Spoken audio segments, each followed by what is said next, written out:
On July 27th, radical Islamic terrorists struck a Catholic church holding an evening mass in the Democratic Republic of Congo. At least 43 faithful were murdered with machetes and gunfire during the overnight vigil. ISIL is claiming responsibility, saying they're spreading the global Islamic caliphate. With analysis of this story and more, I'm joined by foreign policy analyst, co-host of the War and Freedom podcast, Dr. Walid Phares. Walid, condemnations of these heinous acts are coming in from all over the world.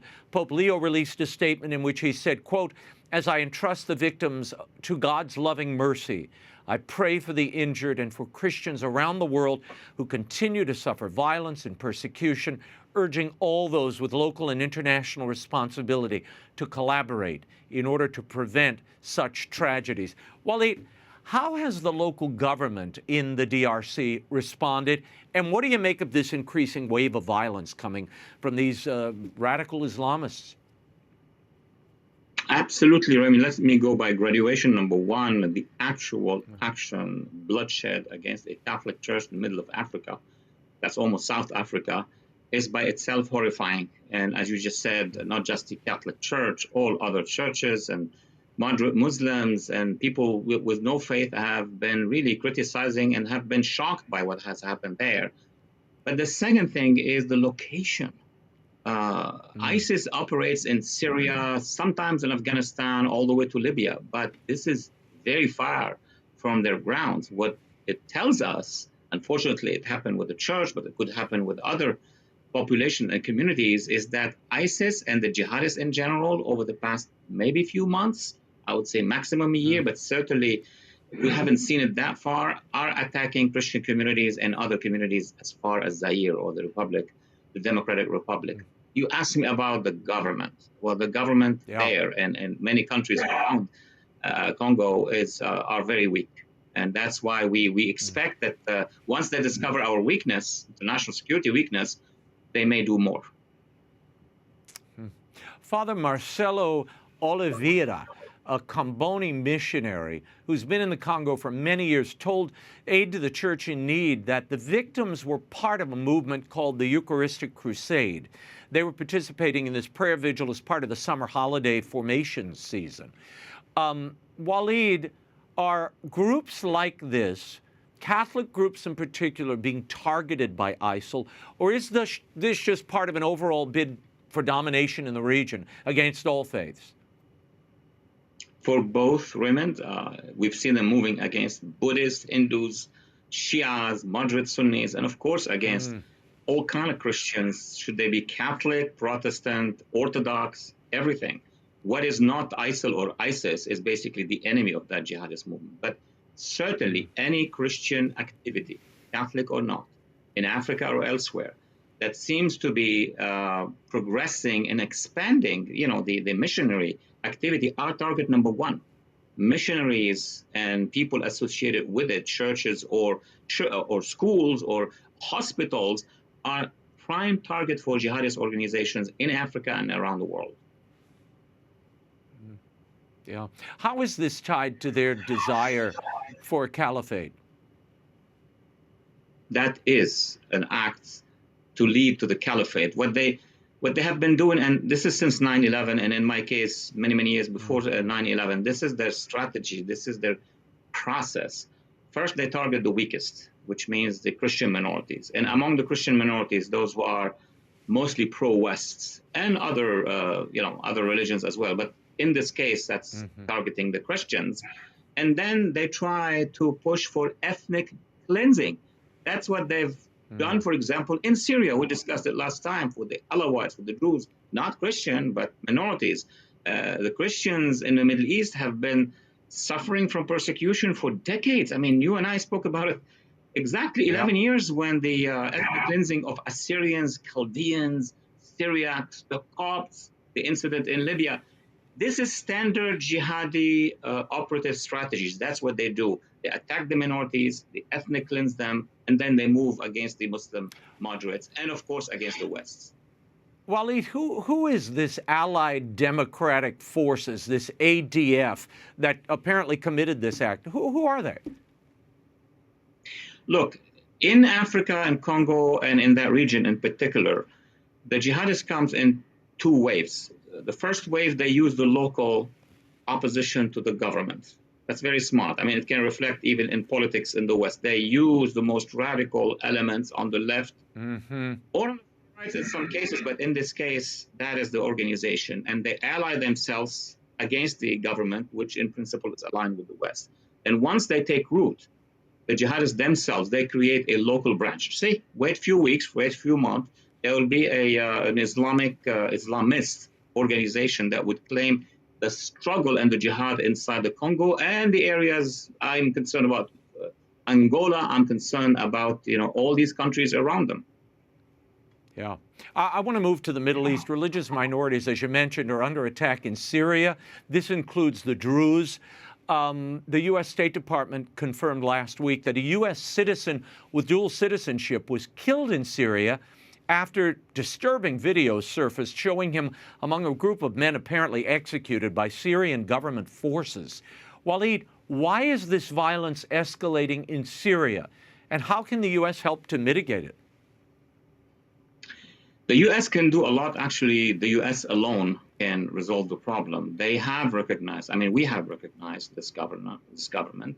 We have recognized this president, hoping that he will moderate.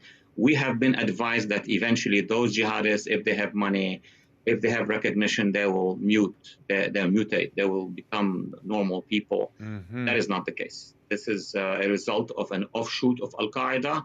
Yes, there are more practical, pragmatic elements among them than others, but the base of that regime is still connected to Al-Qaeda, to Daesh, to ISIS, to Al-Nusra.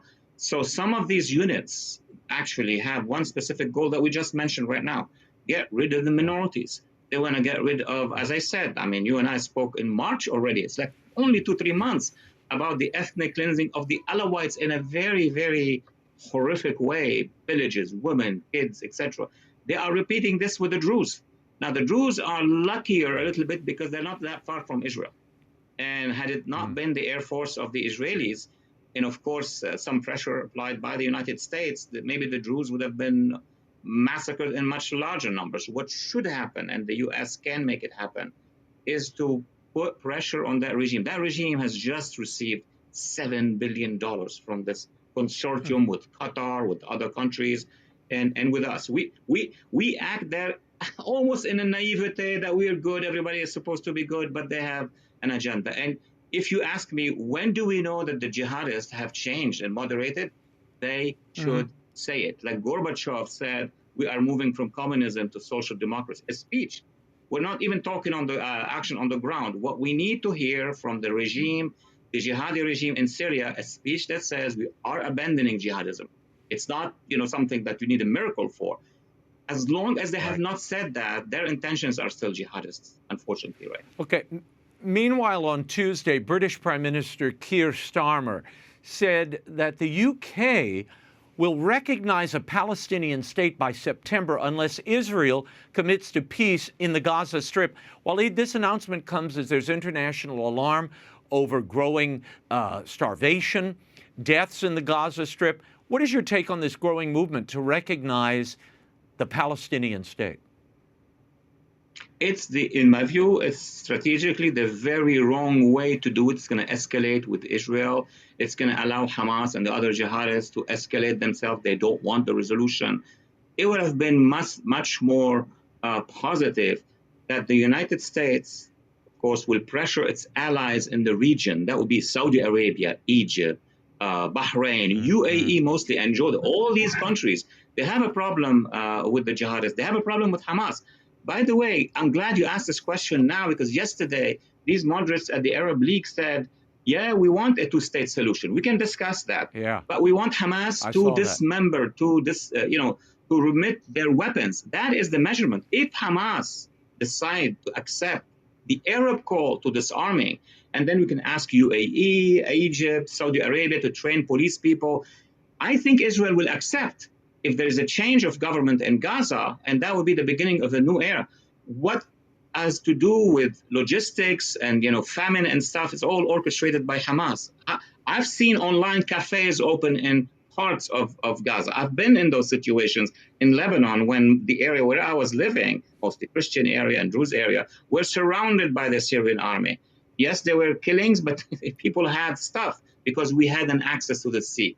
Gaza doesn't have an access to the sea, doesn't have an Arab support yet. When that happened, I think we could see more hope in Gaza. You saw what the president said. He said it's time for Hamas to simply surrender and for peace to reign here. How is that possible? Will Israel accept just a surrender of Hamas? They should. Of course, Israelis have their own national security analysis assessment.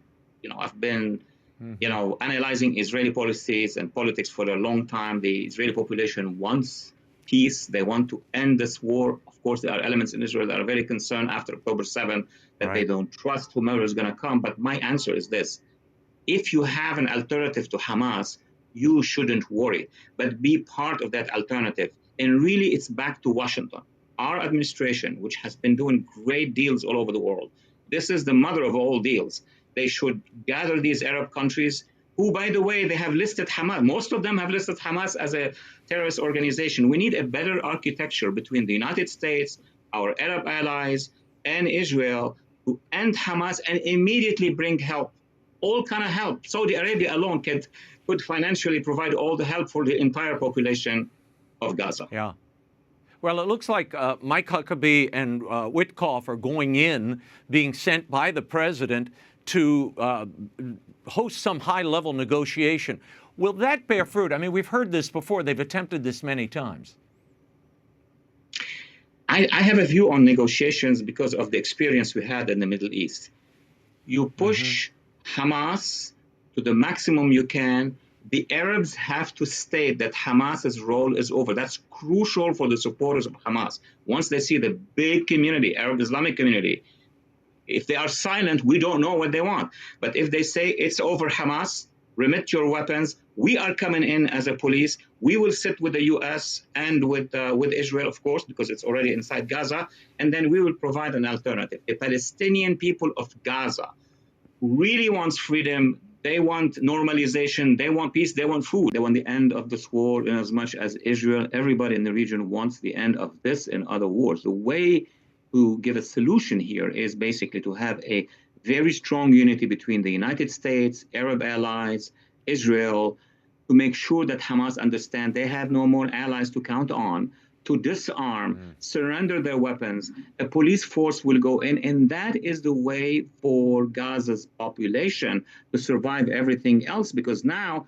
Saudi Arabia, for example, by itself and the UAE can themselves give a solution for food, logistics, and the beginning of a reconstruction. President Trump has a plan for reconstruction, and the Israelis can't believe until, when they will have peace. So the solution is there. You need an architecture that starts here in Washington, D.C.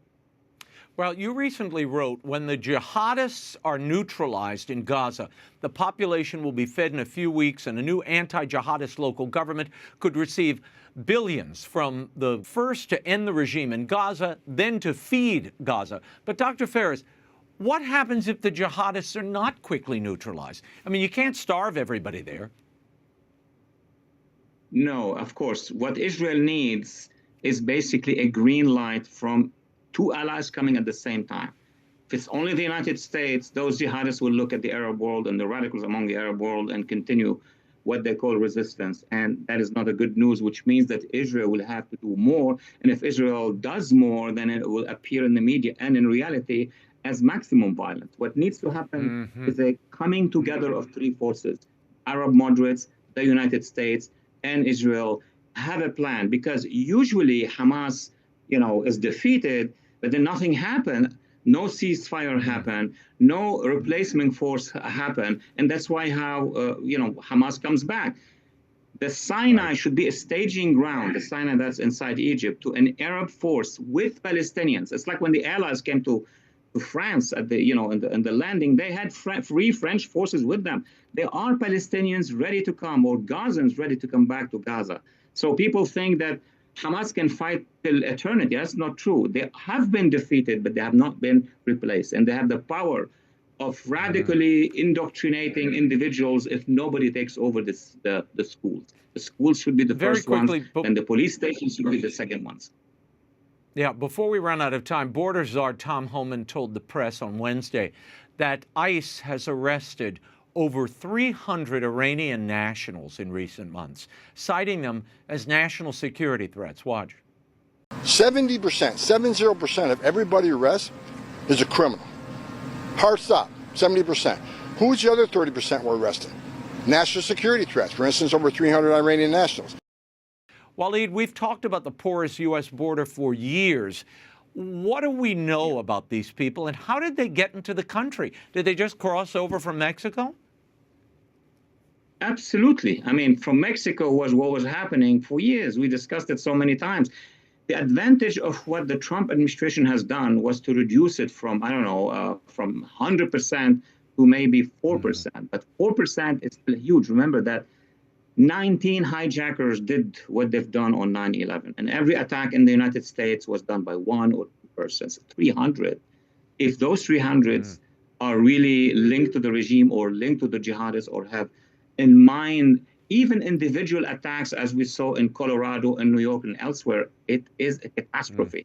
So now we have passed part of that bridge for safety, but the United States still have a homeland security problem, which can last probably about 2 years before everything goes back to normal, if any. Wow. Well, we will leave it there. Walid Phares, thank you for being here. And you can, of course, read Dr. Phares' book, Iran, an Imperialist Republic and U.S. Policy, at bookstores everywhere. Thank you, Walid. Thank you for having me.